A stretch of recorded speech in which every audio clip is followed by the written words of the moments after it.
حدیث میں جو آتا ہے نا 73 فرقوں میں سے ایک جنت 72 جہنمی، تو اس حدیث میں فرقے کا نام نہیں بتایا. اگر نام بتایا گیا ہوتا تو سارے وہ نام رکھ لیتے. جیسے جماعت المسلمین نے اپنا نام رکھ لیا نا کہ اللہ نے ہمارا نام مسلم رکھا ہے تو ہمارا نام کیا مسلم، تو اللہ نے تھوڑی رکھا، تم نے تو، تمہارے اپنے امیر نے تمہارا نام مسلم رکھا ہے، ٹھیک ہے نا. تو سارے وہ والا نام رکھ لیتے. تو حدیث میں علامت بیان کی گئی ہے تاکہ کسی بھی نام سے ہو علامت سے اندازہ ہوگا کہ یہ جنتی ہے یا جہنم. وہ علامت کیا ہے؟ آپ صلی اللہ علیہ وسلم نے فرمایا. صحابہ نے پوچھا جنتی کون سا ہے؟ تو آپ اگر فرما دیتے کہ وہ دیوبندی جنتی ہے تو سب اپنا نام کیا رکھ لیتے؟ دیوبندی. آپ صلی اللہ علیہ وسلم فرماتے کہ اہل حدیث جو فرقہ ہوگا وہ جنت، تو ہم بھی مسجد کے باہر بڑے بڑے وہ لگا دیتے، ہم کیا ہیں یہاں سے اہل حدیث.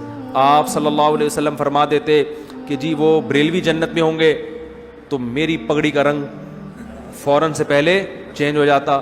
یہاں نقش پاک کے نشانات ہوتے اور ایک پیلی چادر ہوتی، چپل کا رنگ پیلا ہوتا. صلو علی الحبیب. مزہ آتا کہ نہیں آتا؟ صلو علی الحبیب. تو اگر آپ صلی اللہ علیہ وسلم فرما دیتے وہ شیعہ ہوتے تو یہاں 5 انگلیوں کے نشانات آپ دیکھ رہے ہوتے، ٹھیک ہے نا. کنڈے پہ آپ لوگوں کو میں بلاتا، میں ہر رجب کو کنڈے کا کنڈا نکال دیتا ہوں. میں کہتا ہوں یہ ثابت ہی نہیں ہے، تو کنڈوں کا کنڈا نہ نکالتا میں، بلکہ کنڈوں پہ بلاتا، خود بھی جاتا، اور جو کچھ شیعہ حضرات کرتے ہیں وہ کر رہا ہوتا. تو آپ صلی اللہ علیہ وسلم نے کسی فرقے کا نام مینشن نہیں کیا، بلکہ آپ نے علامت بیان کی. فرمایا ما انا علیہ. کیا زبردست حدیث ہے یار، مزہ آتا ہے، یہ معجزہ ہے. ما انا علیہ و اصحابی. آپ یہ فرماتے جو قرآن پہ چلے گا، تو آج ہر باطل فرقہ دلیل کہاں سے دیتا ہے؟ قرآن سے. غامدی صاحب کے جتنے دلائل ہیں آیتیں پڑھیں گے، وہ جہاں حدیث آئیں گی تو وہ فوراً چینج. تو آپ صلی اللہ علیہ وسلم قادیانی بھی قرآن سے نکالتے ہیں، جتنے لوگ ہیں نا، کیونکہ اگر قرآن ہی کو نکال دیں گے پھر تو اسلام کا فرقہ ہی نہیں رہے گا نا، کیونکہ وہ فرقے تو اسلام کے میں مسلم کہیں گے نا اپنے آپ کو، تو مسلم کہنے کے لیے بیس تو رکھنی پڑے گی نا قرآن کی. کیونکہ اگر قرآن ہی کو وہ نکال دیں گے فرقے، پھر تو لوگ کہیں گے ان کا تو اسلام سے کوئی تعلق، پھر تو فرقہ تھوڑی، وہ تو غیر مسلم ہو گیا نا سیدھا سیدھا. یعنی وہ تو جو غیر مسلم جو اپنے آپ کو سیدھا کہتے ہیں ہم غیر مسلم ہیں، ہندو تھوڑی قرآن سے دلیل دے گا. تو اس لیے آپ نے یہ نہیں فرمایا قرآن سے دلائل دیں، فرمایا نہیں ما انا علیہ، جس راستے پر میں ہوں، و اصحابی، اور میرے صحابہ. کیا مطلب؟ قرآن کی وہ تشریح جو حدیث کے اگینسٹ جا رہی ہے اس کو قبول نہیں کرنا. وہ فرقہ جنتی ہے جو قرآن کی وہ تشریح کرے جو جس پر محمد صلی اللہ علیہ وسلم کا اپنا عمل تھا. پرویزی فرقہ کیا کہتا ہے؟ نماز سے مراد جو قرآن میں آتا ہے نا، نماز سے مراد ہے گیدرنگ، حج سے مراد ہے اینول گیدرنگ، سال میں ایک دفعہ کی گیدرنگ، اور نماز سے مراد ہے دن میں 5 دفعہ آپ کی میٹنگ ہو فلاح و بہبود کے لیے. تو نماز کی یہ تشریح پیغمبر سے ثابت ہے.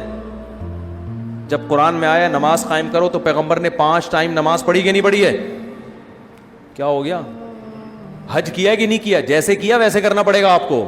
تو قرآن کی وہ جو پرویزی، قرآن کو اہل قرآن کہتے ہیں اپنے آپ کو.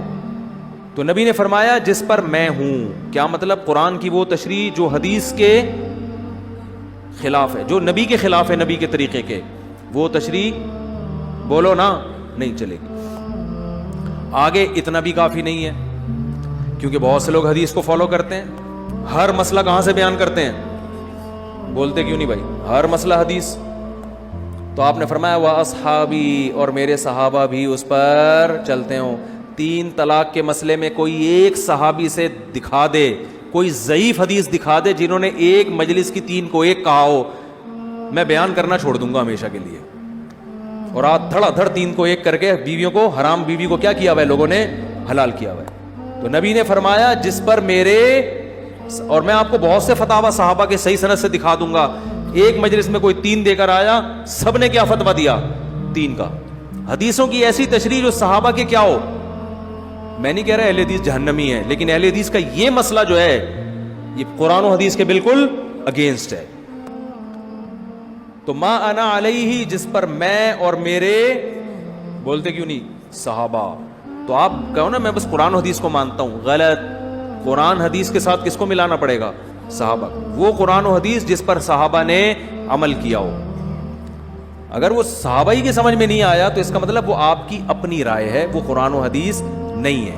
اخپل رائے کو آپ قرآن حدیث کا لیبل لگا کے مارکیٹ میں لانچ کر رہے ہو, یا حدیث نہیں ہے, حدیث اس کے اگینسٹ جا رہی ہے. حدیث سے مراد نبی کا اپنا عمل جو تواتر سے ثابت ہو, وہ اس کے خلاف جا رہا ہے, تو اس کا مطلب آپ جو قرآن کی تشریح کر رہے ہو وہ آپ کی اپنی رائے ہے, قرآن اس کا ذمہ دار نہیں ہے. تو تین چیزیں ملیں گی جس میں یہ تینوں علامتیں پائی جائیں گی, قرآن, حدیث اور صحابہ. صحابہ میں صرف اہل بیت نہیں ہے, وہ اصحابی جو میرے ساتھی ہیں. ساتھی کا لفظ بتا رہے کہ چاہے وہ اہل بیت میں ہوں یا نہ ہوں. یہ جو اہل بیت کے ساتھ خاص کر دیا اس کی کوئی دلیل نہیں ہے.